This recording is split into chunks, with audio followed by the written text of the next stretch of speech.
Hola, bienvenidos una vez más a esta continuación.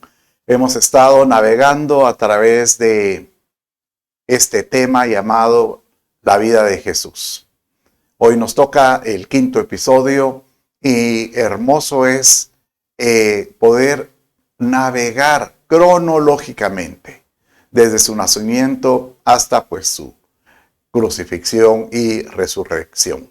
La verdad que es muy lindo encontrar cada detalle de sus enseñanzas y por qué las dio en cada etapa. Es lo que hemos estado navegando. Acompáñeme, vamos a pedirle a Dios que nos dirija. Señor amado, te ruego, sean tus palabras las que hablen y las que lleguen al corazón. Señor amado, tu vida es, la verdad, debería ser una inspiración y queremos aprender de ella. Te lo pido. Y te ruego por aquellos que están atravesando alguna situación de conflicto o algún problema, bendícelos, te lo ruego. En el nombre de Jesús, tu Hijo, te doy gracias. Amén, amén y amén. Bien, hemos desarrollado acerca de que la vida de Jesucristo se desarrolló en 3 años y medio. Vimos la semana pasada que él seguramente nació conforme a las conclusiones de teólogos en un septiembre-octubre, alrededor de la fiesta de los tabernáculos, y él falleció en una fiesta de la Pascua, ¿verdad? Que eso es en nuestro calendario gregoriano, ¿verdad? O sea, lo occidental sería entre marzo y abril, ¿verdad? ¿Por qué aprender de la vida de Jesús? Bien, el mismo Pablo y los apóstoles tuvieron experiencias, pero los apóstoles que las vivieron juntamente con él, como Pedro, Juan, Jacobo, escribían de esta manera. Por ejemplo, Juan decía en una de sus cartas de esta manera, en 1 Juan 2:6, el que dice que permanece en Dios debe vivir como vivió Jesús. Pero curioso es que Pablo no vivió con él, pero como que el Espíritu Santo hiciera que viviera la vida de Jesús dentro de él. En Filipenses 1:21 él decía, pues para mí el vivir es Cristo y el morir es ganancia, ¿verdad? Entonces, ellos sabían muy bien que esos 3 años eran años muy intensos y que la labor nuestra era conocer a través de sus enseñanzas y de su palabra lo que él vivió en esta tierra. Y esa experiencia nos permite conocerle a él, tal como Pablo lo escribió a los de Filipos de esta manera. Y conocerle a él, y mire, el poder de su resurrección y la participación. Entonces uno dice, ¿cómo puedo yo participar en sus padecimientos llegando a ser como él en su muerte? Pues al conocer con detalle esas muestras que están registradas en la Escritura y poder decir, Señor, tal vez yo físicamente no voy a morir en una cruz, pero espiritualmente sí puedo llevar tu cruz y puedo morir a algo. Y pongo el fin de, como él cierra este verso, a fin de llegar a la resurrección de entre los muertos. Que podamos entender que nuestra vida de esta tierra, 100 años, 90 años, el tiempo que uno logre pasar por ella, realmente es pasajera. Que lo importante es la vida eterna en todo sentido. Bueno, entonces, ¿cómo hemos visto esas etapas en sus 33 años y medio?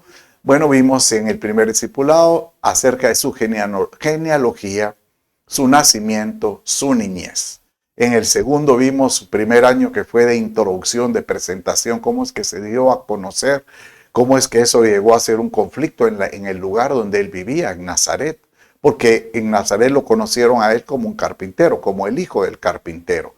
Después el tercer año, el año de la popularidad, cómo es que él ya permite que se dieran a conocer sus milagros y que estos llegaran a todos los rincones de Israel, de tal manera que la multitud lo empezó a perseguir, literal era perseguir y acompañarlo, porque le llevaban enfermos y le llevaban muchos enfermos. Y después tenemos el último año, que es el año que está muy bien enriquecido y registrado en la Escritura, sobre todo Lucas, el año de oposición, ¿verdad?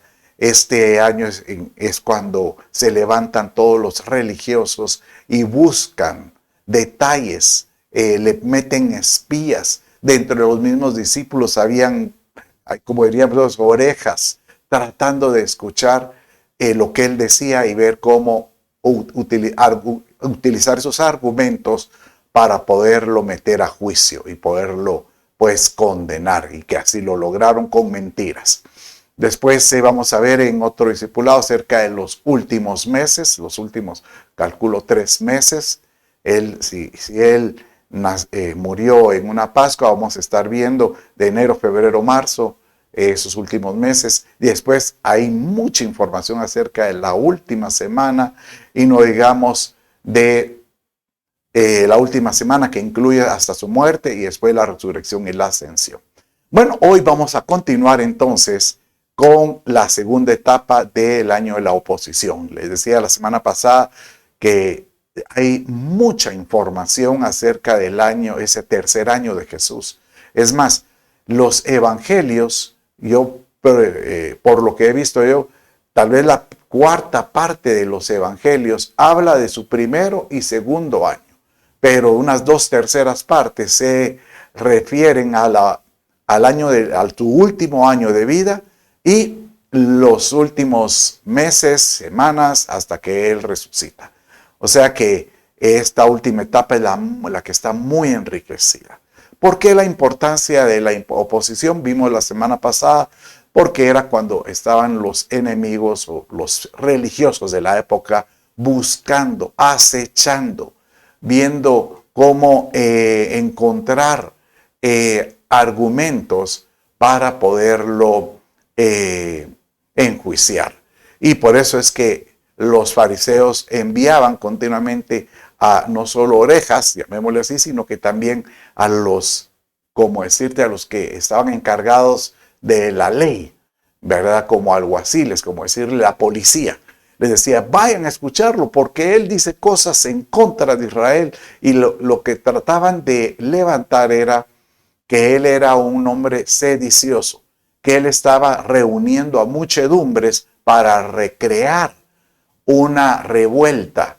Y habían tenido revueltas donde murieron muchas personas. Por ejemplo, la revuelta de los macabeos, muy conocida y muy famosa, la cual ellos querían evitar. Entonces, los alguaciles llegaban para ver a qué horas él les oían palabras de él diciendo, levántense contra las autoridades, y nunca decían eso. Bueno, entonces, así comenzamos en esta etapa con relación a estas enseñanzas. Entonces, en Juan 7, 45 y 46, regresan estos alguaciles a dar cuentas a los religiosos. Y les dicen, acompáñame aquí. Entonces los alguaciles vinieron a los principales sacerdotes y fariseos, y esto les dijeron, ¿por qué no lo aprendieron? ¿Por qué no lo aprendieron? ¿Por qué no lo traen? Los alguaciles respondieron, jamás hombre alguno ha hablado como este hombre habla. Y cuando estaban ellos buscando argumentos, entre los religiosos se levanta Nicodemo. ¿Se acuerda? Al inicio de su ministerio, Nicodemo escuchó de Jesús y dijo, lo oyó, incluso lo oyó disertar en algún templo, y él vino y se acercó de noche, porque no quería que lo reconocieran, era un principal de los... Y él es a quien Jesús le dice, si tú crees, tienes que nacer del agua y del Espíritu. Entonces él viene y se da cuenta que es la verdad, las palabras de Jesús tienen mucha sabiduría. Entonces Nicodemo viene e interviene y le dice a los demás religiosos, ¿por qué quieren aprenderlo sin escucharlo? Eso no tiene sentido. Entonces él dice en el verso 50, léanlo aquí conmigo. Nicodemo, el que había venido a Jesús antes y que era uno de ellos, o sea, de los religiosos, y es curioso porque dice, era uno, o sea, y aquí ya mismo da la impresión que él se había convertido. Les dijo, ¿acaso juzga nuestra ley a un hombre a menos que le oiga primero y sepa lo que hace? Y así hasta en cualquier juzgado, esto es lo que hay que proceder, ¿verdad? Antes de juzgar hay que escuchar, hay que levantar un veredicto, pero escuchando los argumentos de la persona. Pero eso solo lo querían aprender porque sabían que él era muy sabio, que realmente Jesús no tenía argumentos válidos para poderlo apresar. Entonces, ¿qué tuvieron que hacer en el futuro? Tuvieron que inventar estos argumentos. Bueno, pero a lo largo de estas, viene el Señor y en la Escritura se nota que él no pernoctaba en un solo lugar, sino que él se mantenía de un lugar a otro. Acuérdense que el primer año él vivió en Nazaret, prácticamente lo echaron, lo querían matar ahí mismo, los religiosos. De ahí se va a vivir a Capernaum en el segundo año, y en el tercer año, que es de la oposición, él prácticamente no tiene un lugar fijo. Él se mantiene de un lugar a otro, moviéndose, porque él sabía que su tiempo para ser aprendido era determinado. Entonces, no iba a dejar que lo aprendieran fuera de tiempo. Entonces, estando en esta experiencia, recuerdan que Jesús terminamos el discipulado anterior, que él estaba al final de la fiesta de los tabernáculos, ¿verdad? Y estando en ese lugar, él iba a orar, estaba en Jerusalén. Entonces, dice la Escritura que en Juan 8:1, léalo conmigo, dice de esta manera. Pero Jesús se fue al Monte de los Olivos, siempre se iba a orar al Monte de los Olivos, bueno, cuando estaba en Jerusalén, y al amanecer vino otra vez al templo. Él regresaba al templo y enseñaba. Y cada vez que él enseñaba, su sabiduría era tal que se le agrupaba mucha gente alrededor. Y todo el pueblo venía a él, y sentándose les enseñaba. Y mire cómo dice, los escribas, los fariseos, trajeron a una mujer sorprendida en adulterio y poniéndola en medio. Entonces, buscaron una otra razón para poderlo acusar. Dijeron, a ver qué responde. Le tiran a esta mujer que la agarraron una adúltera infraganti y ya llevaban todos el manojo de piedras para lapidarla frente a él. Entonces dice que él vino y agarra su dedo y empieza a escribir en tierra. Yo puedo imaginarme que él tal vez escribe la palabra misericordia, misericordia, misericordia. Pero viene y se levanta y les dice, bueno, el que de ustedes esté libre de pecado, tire la primera piedra. Y primeramente los ancianos, los maduros, que reconocían realmente, tal vez esa palabra que él les dijo llevaba un efecto espiritual muy fuerte, porque dice que los ancianos fueron los primeros que tiraron las piedras, dejaron las piedras y se retiraron, y así hasta que se retiró el último. Entonces viene la mujer y le dice, se le queda viendo y él le dice, ¿quién te acusa? Y él dice, no hay nadie. Entonces él le responde, sí, aquí lo que dice, pero insistían a preguntarle, Jesús se enderezó y les dijo, el que de vosotros esté sin pecado sea el primero en tirar una piedra. Bueno, creí que había puesto el último verso, cuando ella le dijo, levántate y no peques más, vete y no peques más. Es curioso porque cuando nosotros encontramos cuando él hacía milagros a muchos de los que lo seguían, muchos de estos se iban y ya no dan cuenta de ello, pero otros regresan, dando la impresión de que regresan porque quieren seguir con el Señor, pero sobre todo quieren someterse al señorío de Jesús. O sea, en otras palabras, quieren recibirlo como su Señor y Salvador en el corazón, ¿verdad? Es curioso porque ahorita vamos a ver esta combinación de experiencias con este otro milagro que les voy a contar. Dice la escritura, entonces después de tener esa experiencia con esta mujer, que casi la lapidan, entonces él viene y se retira. Y dice que en el camino, mira esta experiencia, vamos a leerlo mejor de una vez, dice de esta manera. Leámoslo aquí, sí. Al pasar Jesús vio a un hombre, esto está en Juan capítulo 9, vio a un hombre que era ciego de nacimiento. Y sus discípulos le preguntaron, Rabí, ¿quién pecó, este o sus padres, para que naciera ciego? Jesús respondió, ni este pecó, ni sus padres, sino que este está ciego para que las obras de Dios se manifiesten en él. Entonces dice él que, habiendo dicho esto, escupió en tierra e hizo barro en la saliva y lo untó el barro en los ojos. Entonces, aquí encontramos que dentro de sus, llamémosle, formas de sanar, él nunca quiso establecer por ejemplo, un modelo como imiten esta receta, tienen que hacer de esta manera.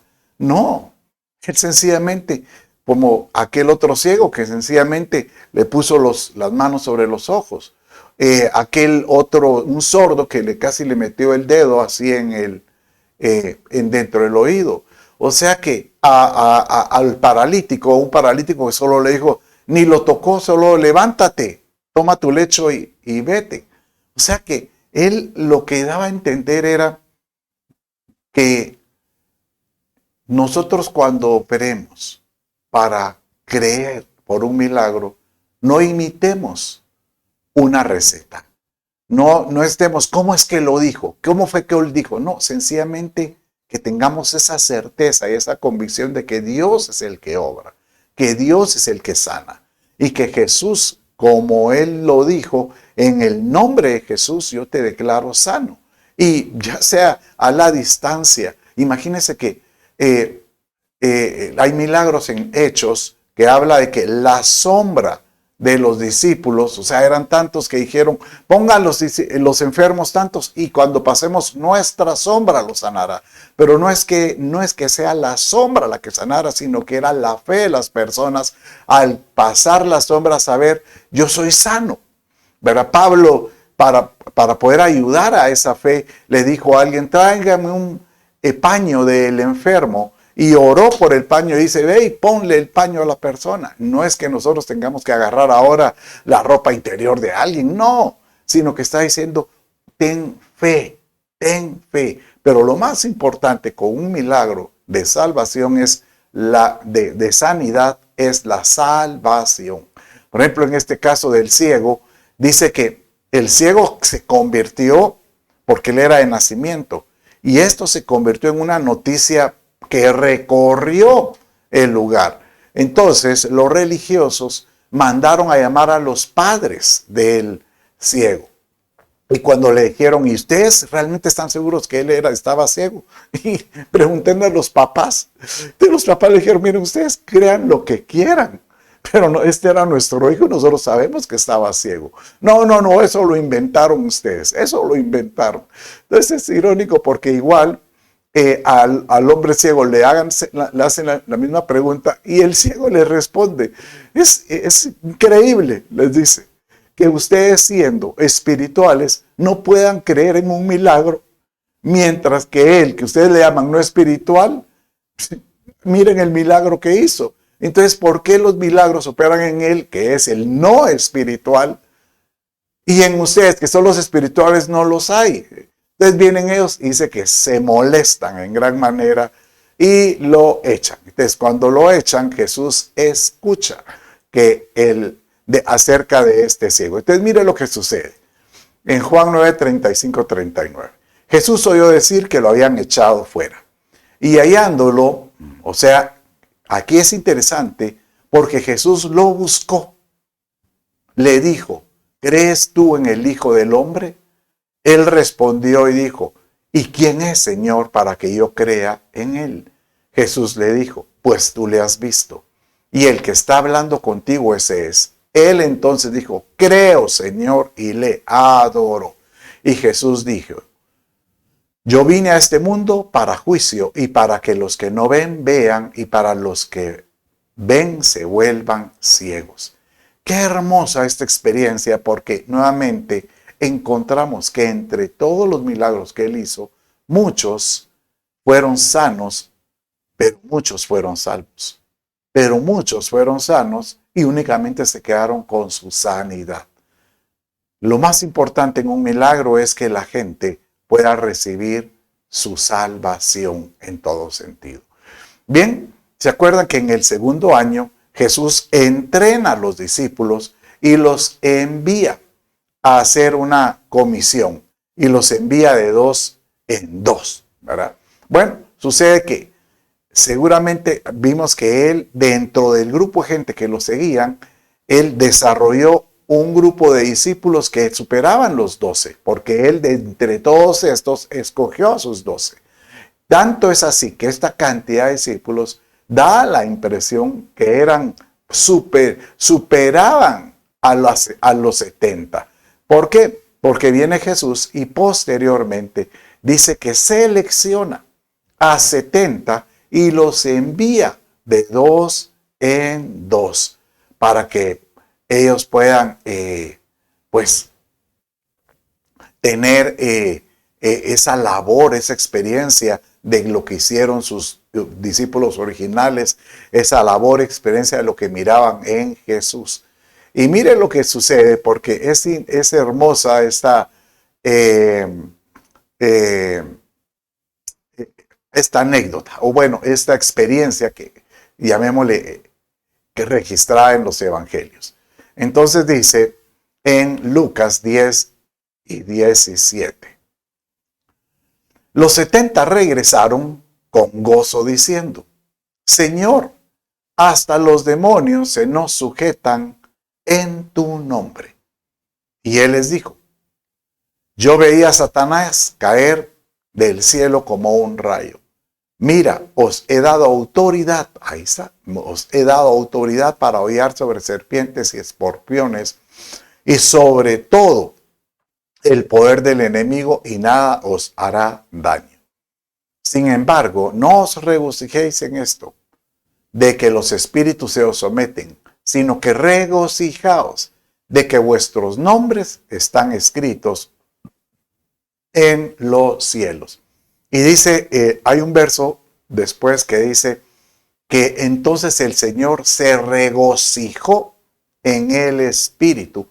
Pero esta palabra se regocijó, que aparece en el original, es brincar dando vueltas. O sea que él, al ver que los 70 hacían lo mismo que él hizo, que los 70 hicieron lo mismo que hicieron sus 12, que miraban a los enfermos sanos, a los demonios salir, él dijo, se logra, sí es posible hacer discípulos, sí es posible crear una nueva generación, crear un legado, llamémosle, de discípulos. Este verso a mí me apasiona muchísimo porque yo puedo imaginarme a Jesús con ese gozo, con esa alegría, sabiendo de que sí es posible ver milagros, es posible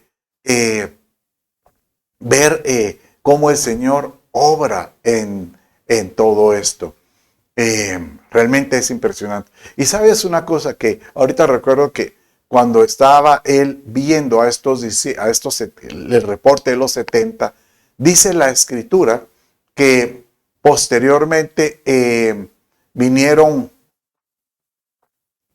que se levantó uno de ellos y le empezó a argumentar que por qué hacían esto. Y el Señor entonces ahí viene y dice que él lo dejó, entonces él se fue y aquí hay una experiencia muy particular, porque entra en casa de uno de sus amigos. Es cuando él conoció a estos amigos. Y es de estos tres hermanos, Marta, María y Lázaro. O sea, dice la escritura que él fue invitado por María para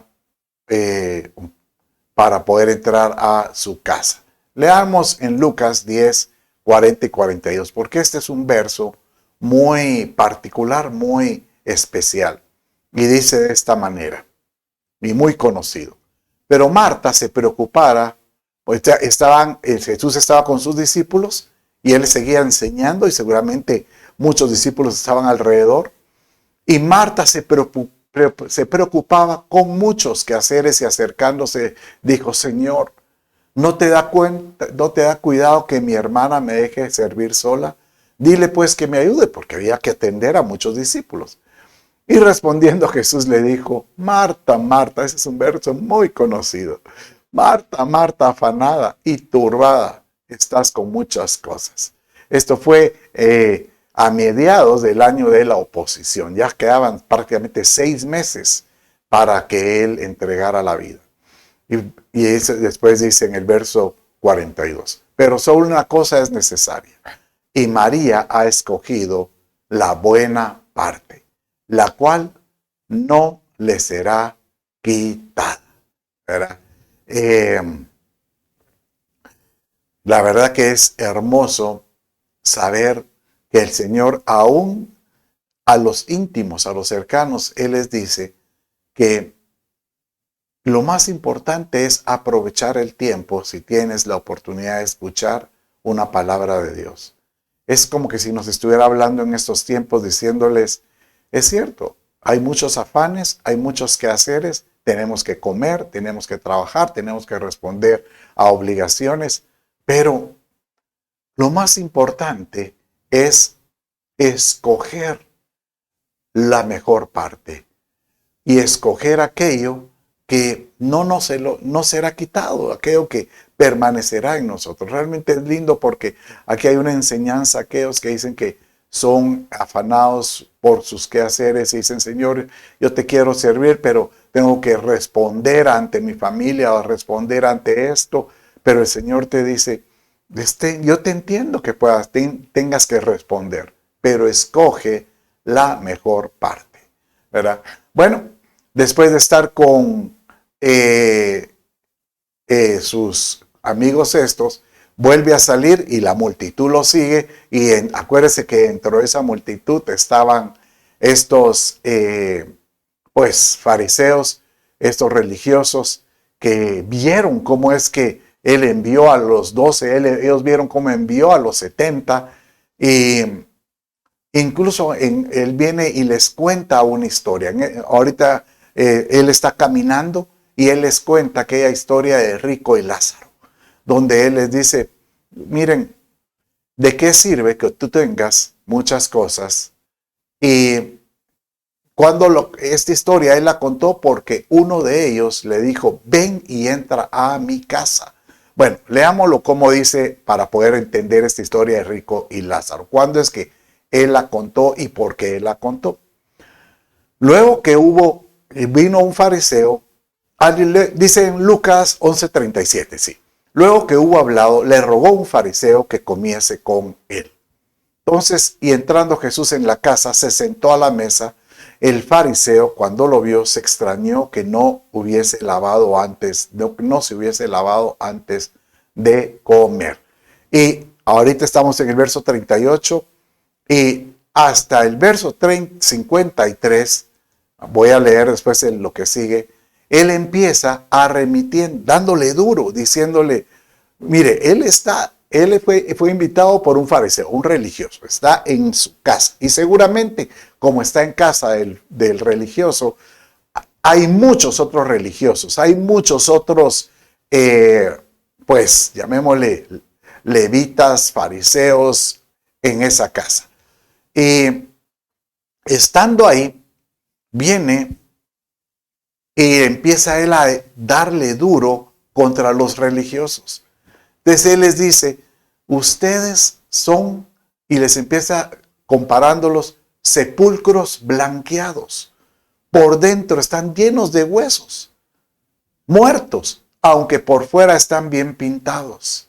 Ustedes son de los que cargan al pueblo con impuestos, con liturgias, con reglas, y ustedes son incapaces de cambiar a lo que ustedes dicen.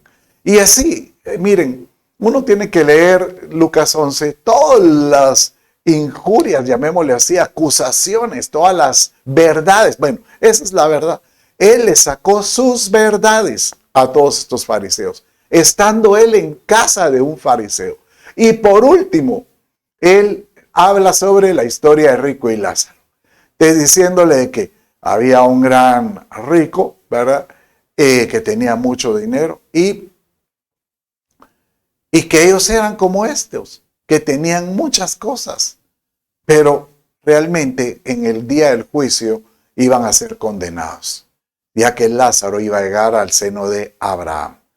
Entonces ahora sí, después de decir esto, dice el verso 53, diciéndoles él estas cosas, los escribas y los fariseos comenzaron a estrecharle en gran manera, a provocarle que hablase muchas cosas, acechándole. Esta palabra es clave, lo acechaban, procurando cazar alguna palabra de su boca para acusarlo. O sea que si algo querían ellos era encontrar la oportunidad para acusarlo, para decirle, tenemos que hallar algo, ¿verdad? Bueno, entonces realmente se nota que entiendo ahora por qué Jesús sí tenía que moverse de un lugar a otro, porque donde iban un montón de personas ajenas tratando de encontrar una causa para acusarle. Después él viene y él empieza hablando acerca de su venida. Seguramente era en esta casa o fuera, pero él lo que empieza diciendo es que él iba a regresar. Y mire cómo dice cuando él lo cuenta en Lucas 12, 45 al 48.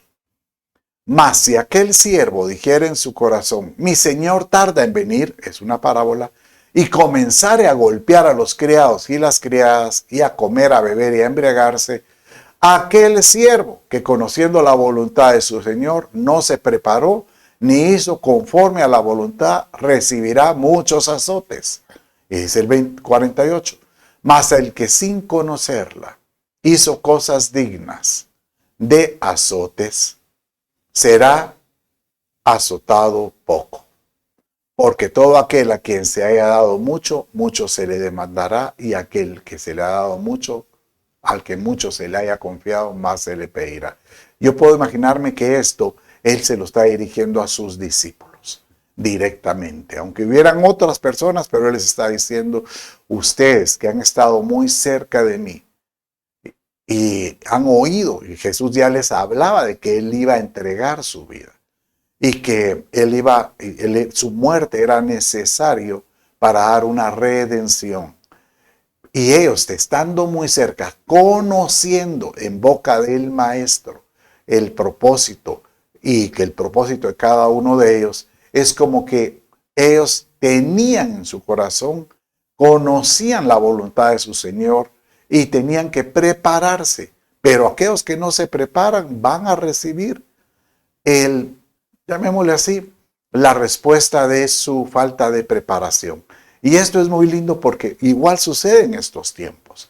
Ahorita se habla muchísimo de la venida de Jesús, pero muchos la tienen por tardanza, tal como dice aquí el verso 1, ¿verdad?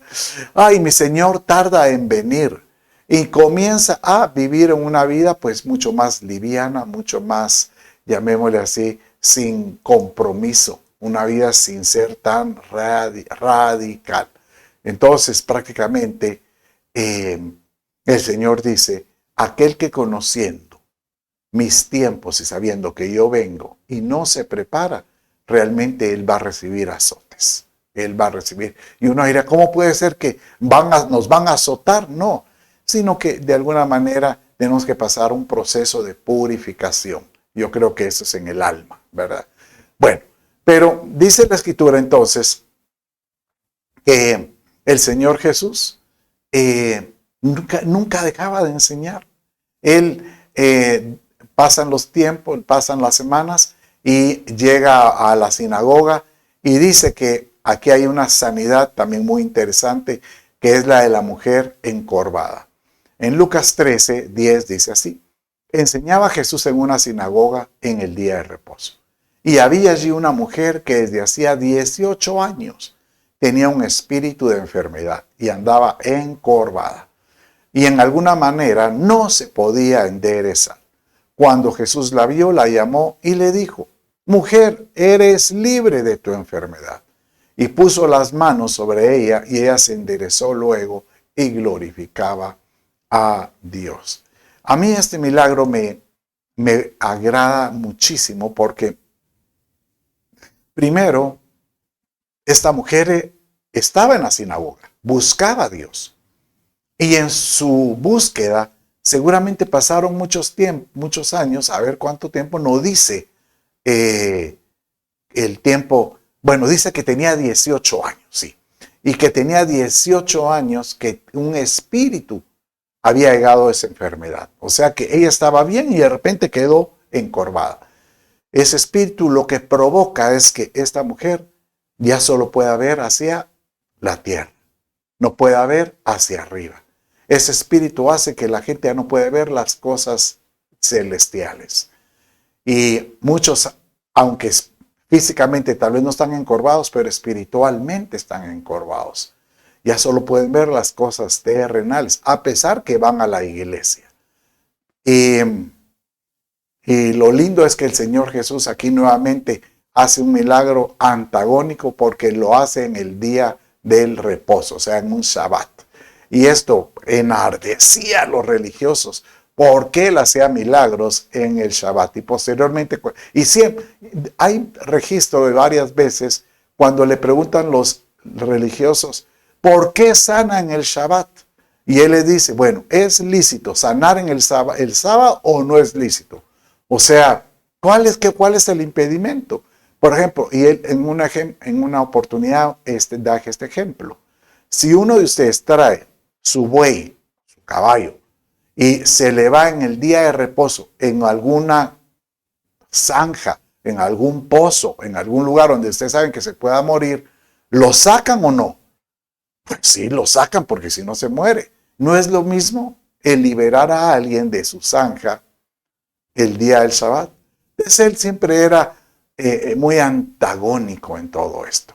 Bueno, pasan las semanas y dice que, acuérdense que estábamos en la fiesta de los tabernáculos, que es en septiembre, octubre, llega hasta noviembre, diciembre, a una fiesta que se llama la fiesta de la dedicación. Esta fiesta es interesante porque es una celebración donde ellos tenían que llegar al templo a presentar algo. Entonces, mire cómo dice aquí mismo. En Juan 10, 22, 25 y 39 al 40 voy a leer. Celébrase en Jerusalén la fiesta de la dedicación.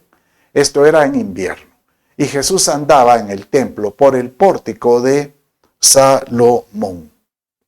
Y le rodearon los judíos y le dijeron, ¿hasta cuándo nos turbarás el alma? O sea que los religiosos, cuando habla de los judíos aquí son los religiosos. ¿Por qué nos turbas? Si eres el Cristo, dínoslo abiertamente. Como quien dice, dilos abiertamente, pero ¿por qué? Porque con eso te podemos acusar y de una vez te podemos condenar. Jesús les respondió, os los he dicho y no creéis. Las obras que yo hago en nombre de mi Padre, ellas dan testimonio de mí. Y procuraron otra vez. Bueno, aquí me voy hasta el verso de 39 porque él después nuevamente sigue argumentando con enseñanzas acerca de que ellos miran los milagros y no los quieren ver. Entonces en el verso 39 dice, procuraron otra vez prenderle, pero él se escapó de sus manos y se fue de nuevo al otro lado del Jordán, o sea, en el sector donde Juan el Bautista pues bautizaba. Entonces, aquí ya estamos prácticamente en el mes de noviembre, diciembre. Ya nos quedan prácticamente 3 o 4 meses desde que él es aprendido. Pero lo importante aquí es entender que no había fiesta sin que él respondiera a sus obligaciones. Él siempre llegaba al templo, llegaba al templo a enseñar. Y aunque él iba, y como el templo era muy grande, entonces tenía diferentes puertas. Entonces hoy se colocaba en una, después se colocaba en otra y en otra, para no dejar un ritual o un solo lugar para que lo pudieran aprender, ¿verdad?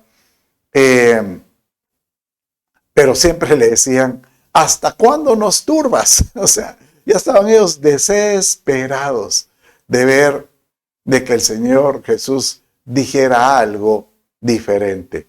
Y es curioso porque entonces él siempre recibía invitaciones de todos estos religiosos. Dice que un religioso y principal lo invita y cuando está dentro de su casa hay un milagro fenomenal. Leámoslo porque esto fue en un día sábado. Léalo conmigo o bueno, de esos milagros antagónicos. Dice entonces en Lucas capítulo 14. Vamos avanzando. Y aconteció que cuando Jesús entró en casa de uno de los principales de los fariseos, un día de reposo para comer pan. O sea, aquí tenemos otra vez. Él aceptaba invitaciones y él mismo buscaba la oportunidad de que fuera el Shabbat, el sábado. Y mire, todos los invitados que estaban ahí, fariseos, estaban observando cuidadosamente, como que si tuviera una grabación. Y ahí frente a él estaba un hombre hidrópico. Hidrópico significa una persona que está muy hinchado por el agua, o sea, está lleno de agua.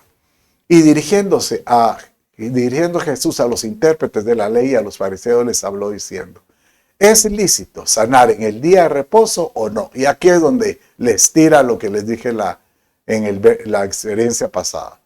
Pero ellos guardaron silencio y él, tomándolo de la mano, lo sanó y lo despidió. O sea que prácticamente fue sano. Pero es interesante ver que en su último año de oposición, Jesús buscaba de alguna manera confrontar a los religiosos de la época y tratarlos sacar de su religiosidad para de alguna manera incomodarlos. Y eso es lo que él hacía y es prácticamente como que uno debería de pensar en esta época. Evitemos caer en una religiosidad, sino que tenemos que estar dispuestos de romper esas ataduras de legalismo o de costumbrismo o ritualismo. No estoy diciendo que entonces ya no vamos a la iglesia. No, hay que cumplir con la adoración. Lo importante de ir a la iglesia es cumplir con una adoración, ir a adorar al Señor, ir a tener comunión, ir a escuchar palabra para poder ser dirigido. No dejar de orar, no dejar de leer la palabra.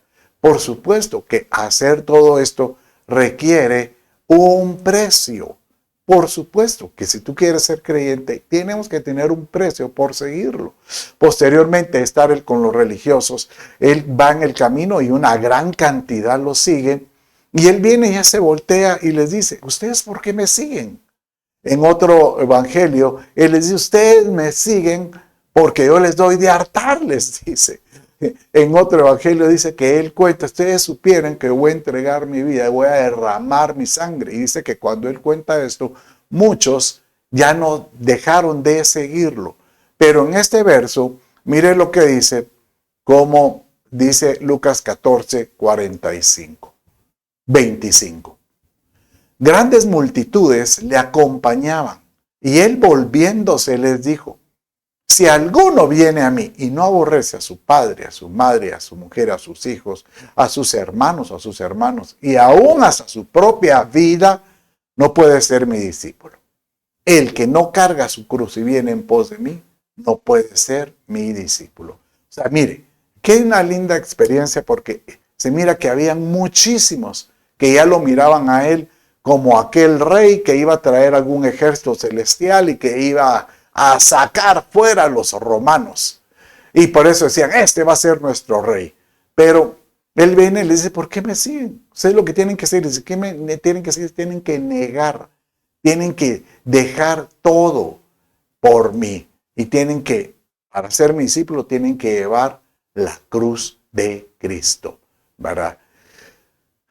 Increíble, ¿verdad?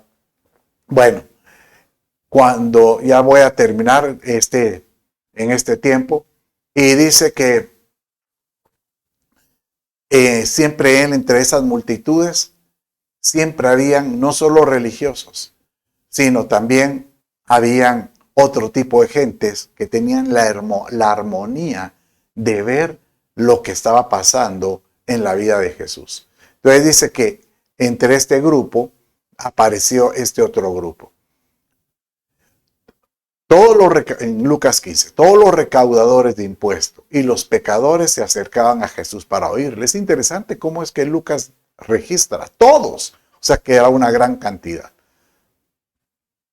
Y cuando se acercaban, los fariseos, los religiosos y los escribas murmuraban, este recibe a los pecadores y come con ellos. Entonces, cuando él está con todos estos pecadores y están ahí también los religiosos, él ahí pronuncia 3 parábolas que hasta la fecha han marcado la vida de nuestra en estos tiempos. Y uno es, por ejemplo, la oveja perdida, o sea, las 100 ovejas. Aquella parábola donde dice que él deja las 99 en el desierto y se va a buscar la oveja perdida. 2, aquella mujer que está por casarse y pierde la moneda de un collar que tiene que llevar y sabe que si no tiene las monedas completas no se puede casar. Entonces barra y se pone una lámpara para buscar. Y tercero, esta parábola que es totalmente hermosa en todo su sentido, que es la del hijo pródigo, ¿verdad? Porque ahí encuentra cuando él dice, Jesús le está diciendo a los religiosos, ustedes se preocupan por su posición espiritual de religiosos sepulcros blanqueados cuando deberían de estar buscando al pecador. De dejar las 99 y buscar al pecador. Poner una lámpara y con la palabra buscar la moneda perdida. O buscar al hijo pródigo. Realmente es hermoso cómo es que cuando uno ya logra entender las enseñanzas de él, tiene que ver mucho con esa combinación de estar con la gente correcta o correcta y ahí darles esa parábola que él decía. Por ejemplo, aquí es donde está la parábola de Rico y Lázaro, que yo había mencionado hace un rato, ¿verdad? Entonces dice de esta manera. Es que hay tantas experiencias. Y dice aquí, los fariseos que eran amantes del dinero oían estas cosas y se burlaban de él. Y él les dijo, vosotros sois de los que justificáis a vosotros mismos ante los hombres. Pero Dios conoce vuestros corazones, porque lo que entre los hombres es de alta estima, abominable es delante de Dios. ¿Verdad? Y de ahí él viene y les cuenta, les relata la parábola del rico y Lázaro. Bueno, yo ya lo había contado, donde el rico, bueno, dice que él con su riqueza, pero siendo salvo, ¿verdad? Está en ese lugar de tormento, como es un proceso de purificación, ¿verdad? Diciendo, ¿por qué estoy aquí, Señor? Manda a que le digan a mi familia que mejor se ponga cuentas. Entonces el Señor Jesús, el rico que está le dice a Abraham, manda a que alguien escuche que le diga a mi familia cómo evitar lo que estoy atravesando. Entonces Abraham le contestó y dice aquí, mas Abraham le contestó, si no escuchan a Moisés y a los profetas, tampoco se persuadirán si alguno se levanta entre los muertos. Prácticamente aquí ya le está diciendo, y no van a poder creer aquel que resucita. De una vez aquí en la parábola Jesús estaba prácticamente contando lo que iba a pasar con él. Que aunque llegaran profetas, aunque llegaran líderes, aunque llegaran pastores, aunque llegaran personas a hablar de la salvación a algunos, aquel que está cerrado en sí mismo no lo va a creer aunque mire una resurrección, ¿verdad? Realmente es impresionante este tercer año de oposición que estamos viendo. Bueno, mis amados, con esto finalizamos esta última enseñanza y yo quiero orar por todos los que están aquí. Padre, en el nombre de Jesús, yo te ruego, bendice, Señor amado, a todo aquel que me ha estado, Señor, siguiendo, bendícelo en gran manera y que todas estas experiencias de Jesús entren al corazón y nos redarguyan, Padre, a ser mejores. Te lo ruego, Padre. Bendícelos en el nombre de Jesús, tu Hijo. Te doy gracias. Amén, amén y amén. Bueno, Dios me los bendiga.